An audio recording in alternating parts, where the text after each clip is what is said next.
Praise the lord. ఈరోజు దేవుని యొక్క వాగ్దానం, ఆయన పరిశోధింపజాలని మహాకార్యములను, లెక్కలేనన్ని అద్భుత క్రియలను చేయువాడు. యోబు గ్రంథం 5వ అధ్యాయం 9వ వచనం. ప్రియులారా, మనము ఆరాధిస్తున్న దేవాతి దేవుడు గొప్పవాడు.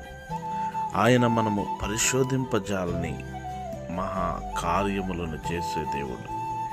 ఎన్ని కార్యాలనంటే లెక్కలేనన్ని అద్భుతమైన క్రియలను మన జీవితంలో చేయవాడు. మా జీవితములలో, మీ జీవితములలో కూడా అద్భుతమైన మహత్కార్యములను జరిగించే దేవాతి దేవుడు, ఆశ్చర్యకరుడు, ఆలోచనకర్త, బలవంతుడైన దేవుణ్ణి మనము కలిగి ఉన్నాం. ఆయన మనము పరిశోధింపజాలని గొప్ప కార్యములను మన ఎడల చేసే దేవుడై ఉన్నారు. మీ కొరకు ప్రార్థించే దైవజనులు రాష్ట్రం